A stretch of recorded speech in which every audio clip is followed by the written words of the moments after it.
യാത്രക്കാർക്ക് വലിയ ആശ്വാസകരമാകുന്ന തീരുമാനവുമായി railway reservation chart ഇനി മുതൽ 8 മണിക്കൂർ മുൻപ് തയ്യാറാക്കും. നിലവിൽ 4 മണിക്കൂർ മുൻപാണ് ചാർട്ട് തയ്യാറാക്കിയിരുന്നത്. റെയിൽവേ ബോർഡിന്റെ ശുപാർശ മന്ത്രി അംഗീകരിച്ചു. വിവരങ്ങളുമായി ശ്രീജിത്ത് ബാലകൃഷ്ണനാണ് ചേരുന്നത്. ശ്രീജിത്ത് ബാലകൃഷ്ണൻ, യാത്രക്കാരെ സംബന്ധിച്ച് ഏറെ സന്തോഷകരമായ ഒരു വാർത്ത തന്നെയാണ്. നേരത്തെ അറിയാം ഈ ഒരു ചാർട്ട് വരുന്നത് എന്നുള്ളതാണ്. ഇക്കാര്യത്തിൽ മന്ത്രി എന്താണ് പറഞ്ഞിരിക്കുന്നത്? സ്വാതി, വലിയ ആശ്വാസകരമാണ്. കാരണം ട്രെയിൻ യാത്രക്കാരെ സംബന്ധിച്ച് 8 മണിക്കൂർ ചാർട്ട് പ്രിപ്പയർ ചെയ്യാൻ അല്ലെങ്കിൽ ചാർട്ട് കയ്യിൽ കിട്ടാൻ 8 മണിക്കൂർ എന്നുള്ള വലിയ ആശ്വാസകരമാണ്. കാരണം തൽക്കാൽ ടിക്കറ്റ് എടുത്ത ആളുകൾക്ക് മാത്രമല്ല, ഈ RICയിലുള്ള ആളുകൾക്കും വെയിറ്റിംഗ് ലിസ്റ്റിലുള്ള ആളുകൾക്കും വീട്ടിൽ നിന്ന് നേരത്തെ ഇറങ്ങാം. സാധാരണഗതിയിൽ 4 മണിക്കൂർ മുമ്പാണ് ചാർട്ട് പ്രിപ്പയർ ആകുന്നതെങ്കിൽ അല്ലെങ്കിൽ ചാർട്ട് തയ്യാറാകുന്നതെങ്കിൽ അവർക്ക് വീട്ടിൽ നിന്ന് ഇറങ്ങാനുള്ള സാഹചര്യമില്ല, വേണമെങ്കിൽ ട്രെയിൻ ടിക്കറ്റ് ക്യാൻസൽ ചെയ്യാനുള്ള സാഹചര്യമില്ല.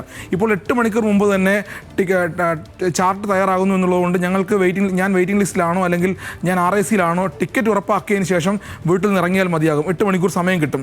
നേരെ മറിച്ച് 4 മണിക്കൂറായിരുന്നു മുൻപുണ്ടായിരുന്നത്. അപ്പോൾ വീട്ടിൽ നിന്ന് നേരത്തെ ഇറങ്ങി റെയിൽവേ സ്റ്റേഷനിൽ എത്തിയ ശേഷമായിരിക്കും ചിലപ്പോൾ വെയിറ്റ് ലിസ്റ്റിൽ നിന്ന് മാറി ടിക്കറ്റ് ഉറപ്പായോ സീറ്റ് ഉറപ്പായോ ബർത്ത് ഉറപ്പായോ എന്ന കാര്യങ്ങൾ അറിയാൻ കഴിയുന്നത്. RICയിലുള്ള യാത്രക്കാർക്കും ആ ബുദ്ധിമുട്ടുണ്ടായിരുന്നു. സീറ്റ് മാത്രമാണ്, അത് ബർത്തായി മാറിയോ എന്നുള്ളത് 4 മണിക്കൂർ മാത്രമാണ് അവർക്ക് അറിയാൻ കഴിയുന്ന സാഹചര്യം. അതിന് മുന്നേ വീട്ടിൽ നിന്ന് ഇറങ്ങാൻ കഴിയുമായിരുന്നില്ല.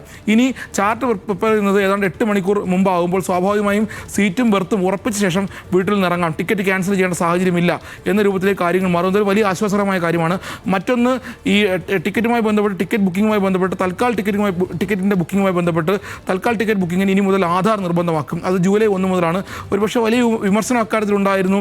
ആധാർ സ്വകാര്യ വിവരങ്ങൾ ചോരും എന്ന രൂപത്തിലെല്ലാം. പക്ഷേ അത് മാറുകയാണ്. അത് സ്വകാര്യ വിവരങ്ങൾ ചോർന്നാൽ പോലും കുഴപ്പമില്ല. ഇത് ഈ ടിക്കറ്റ് ബുക്കിങ്ങിലെ വലിയൊരു മാഫിയ നിലനിൽക്കുന്നുണ്ട് റെയിൽവേയുമായി ബന്ധപ്പെട്ട്. നമുക്കറിയാം, സാധാരണ തൽക്കാൽ ടിക്കറ്റ് ബുക്ക് ചെയ്യാൻ ശ്രമിക്കുകയാണെങ്കിൽ ആർക്കും കിട്ടാറില്ല. അത് കിട്ടുന്ന മുഴുവൻ വലിയ മാഫിയക്കാണ്. അവർ വലിയ രൂപത്തിൽ അത് മാർക്കറ്റിൽ കച്ചവടം ചെയ്യുന്നത് സാധാരണഗതിയിൽ. അതിന് മാറ്റം വരാൻ പോകുന്നു. ഇനി വെരിഫൈഡ് യൂസേഴ്സിന് മാത്രമായിരിക്കും റെയിൽവേയുടെ തൽക്കാൽ ടിക്കറ്റ് ബുക്ക് ചെയ്യാൻ കഴിയുക. അത് ജൂലൈ 1 മുതൽ നിലവിൽ വരും. അതുമാത്രമല്ല, ജൂലൈ അവസാന വാരത്തോടു കൂടി തന്നെ ഈ വെരിഫൈഡ് യൂസേഴ്സിന് OTP പ്രകാരം മാത്രമേ, അതായത് സാധാരണഗതിയിൽ ബൾക്കായിട്ട് വലിയ രൂപത്തിൽ കൂടുതൽ ടിക്കറ്റുകൾ ബുക്ക് ചെയ്യുന്ന ഏജൻസികളുണ്ട്. അവർക്കൊരു തിരിച്ചടി എന്ന രൂപത്തിലാണ് കാര്യങ്ങൾ പോകുന്നത്. ഇനി വെരിഫൈഡ് യൂസേഴ്സിന് ഓതൻറ്റിഫിക്കേഷൻ OTP അവരവരുടെ മൊബൈൽ ഫോണിലേക്ക് വരും.